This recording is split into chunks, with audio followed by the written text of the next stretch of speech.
Naghihilamos na si Mochi mga kamoma dahil nga ready na siya matulog. Kaso mga kamoma, ang bet nga niya na tulugan ay dito sa upuan, kaya ayan, knockdown, daig pa ang lasing. Bumaba na nga ang katawan ni Mochi mga kamoma, ang bilis niya talagang lumaki. Tapos eto naman ang pusa ko na high blood, may sariling mundo. Pinapalaway niya lang yata itong mga kapatid niya mga kamoma masyadong madamot. Kaya binigyan ko na rin si Ate Diday mga kamoma dahil nga nagugutom siya. Tapos yung iba, meron namang pagkain dyan na nakalapag. Yun nga lang, masyado lang talaga silang maarte. Wala na talaga akong ibang sinisi mga kamoma kundi sarili ko dahil nga kasi pinasanay ko sila. Ang hindi ko naisip mga kamoma na hinahanap-hanap pa rin pala nila at alam nila kung ano yung lasa ng mumurahin at mamahalin. Kaya ayan, kawawa na ang moma nila, buhaghag na masyado ang buhok, wapay hilamos. Inuuna kasi ni Moma Silvihan itong mga anak niyang yayamanin. Mga feeling rich lagi kaayo kay abi ni mog daghang kwarta nga gipang pundo sa bangko. Naigo ra di ito ilahang kwarta gipang pundo lang di ay dito sa Katsand.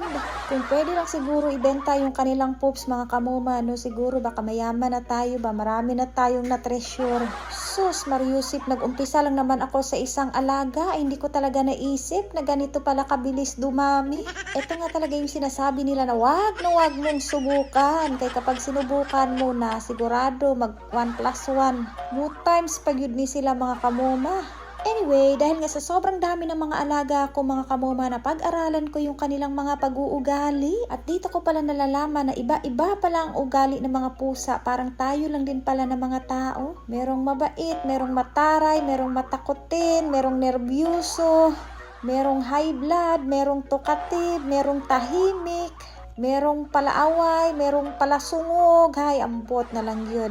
Merong mga maarte, hay, kanya-kanyag mga batasan. Oy, nag-expect pa naman ako na akala ko lahat sila mabait. Yun pala, may mga masungit. O isa pa na, high blood kaayo.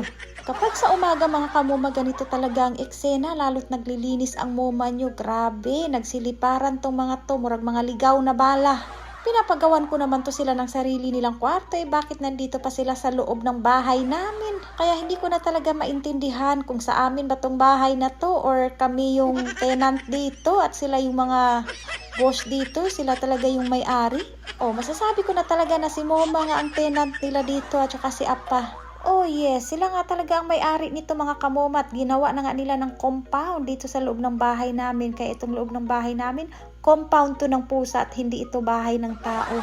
Kita nyo, di ba, kung gaano sila ka-hyper mga kamoma. Nako, paano na lang kapag inilabas ko dyan si Sito at saka si Mochi. At dahil nagugutom na nga ang moma sa kakalinis, kaya naisipan ko na magluto ako nitong dinengdeng pag sa Tagalog. Tas ayan, syempre may ulam yung mga aso, yung mga pusa, at syempre, lauoy ang kay moma. Pero sa Tagalog, dinengdeng yata ang tawag dito Masarap talaga maggulay-gulay mga kamoma, no?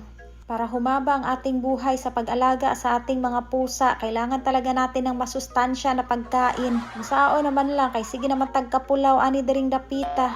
Flex ko lang pala itong Graham bar na na-trending mga kamoma, gawa yan ng kapatid ko, diba? Total, libre naman ang paggamit niya sa refrigerator ni Moma, kaya sabi ko, patitikman niya ang kanyang atin itong kanyang ginawang Graham bar. Perting lamia lagi diri sa Graham bar mga kamoma. Hanggang dito na lang muna, and thanks for watching. Lambing-lambing sa ang moma kay Ate Sito. Bye!